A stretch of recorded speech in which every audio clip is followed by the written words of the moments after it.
perangkat pembelajaran daring, MAPEL membiarkan tanaman. KD 3.1 menerapkan keselamatan dan kesehatan kerja. Undang-Undang tentang K3. 1. Undang-Undang Nomor 14 Tahun 1969 tentang ketentuan pokok mengenai tenaga kerja. Tiap tenaga kerja berhak mendapatkan perlindungan atas keselamatan, kesehatan, kesusilaan, dan pemeliharaan moral kerja serta perlakuan yang sesuai dengan martabat manusia dan moral agama.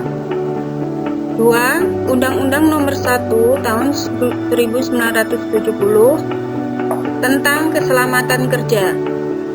Undang-undang ini mengatur tentang keselamatan kerja di segala tempat, baik di darat, di tanah, di permukaan air, dalam air maupun di udara, yang berada di wilayah kekuasaan hukum Republik Indonesia.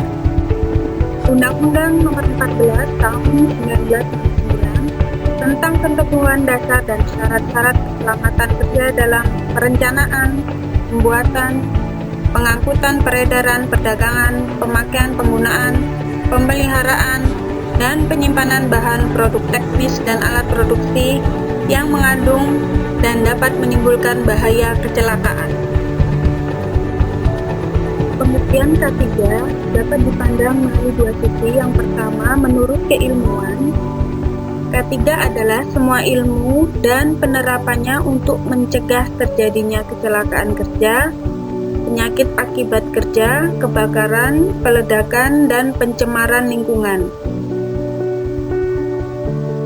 Pengertian K3 secara filosofis adalah suatu pemikiran dan upaya untuk menjamin keutuhan dan kesempurnaan baik jasmani maupun rohaniah tenaga kerja pada khususnya dan manusia pada umumnya, hasil karya dan budayanya menuju masyarakat adil dan makmur.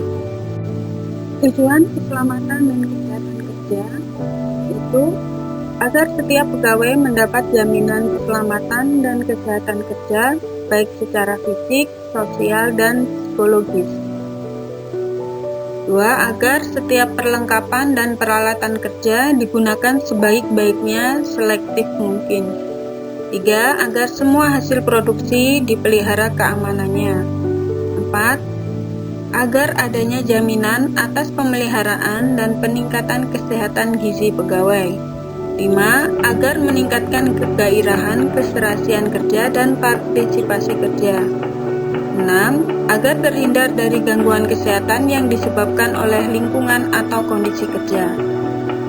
7. Agar setiap pegawai merasa aman dan terlindungi dalam bekerja. Pernahkah Anda mendengar istilah sanitasi atau higien? Sanitasi adalah usaha kesehatan preventif yang menitik beratkan kegiatan kepada usaha kesehatan lingkungan hidup manusia. Higien yaitu usaha kesehatan preventif yang menitik beratkan kegiatannya kepada usaha kesehatan individu maupun kesehatan pribadi hidup manusia. Jadi dalam hal ini sanitasi ditujukan kepada lingkungannya, sedangkan higien ditujukan kepada orangnya.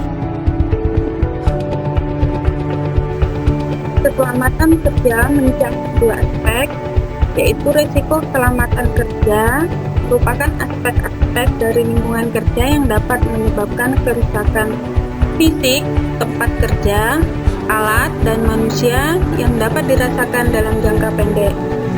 Kedua, risiko kesehatan kerja merupakan aspek-aspek dari lingkungan kerja yang dapat menyebabkan kondisi tidak sehat pada pekerja yang dapat menimbulkan kerusakan atau kerugian baik fisik maupun psikis dalam jangka pendek dan jangka waktu yang panjang.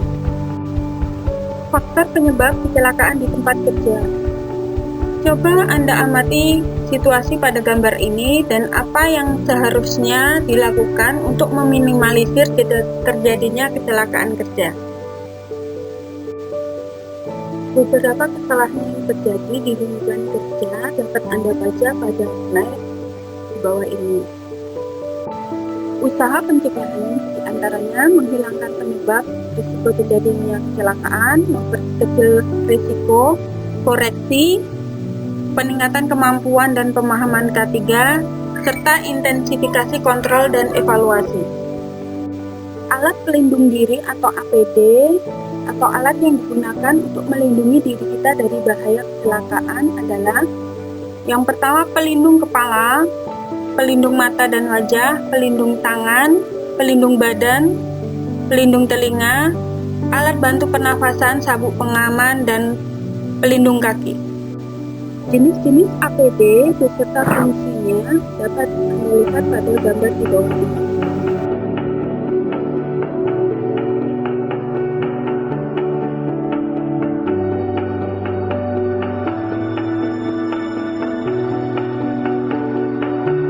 Ulangi pertolongan pertama pada kecelakaan sesuai dengan jenis kecelakaan.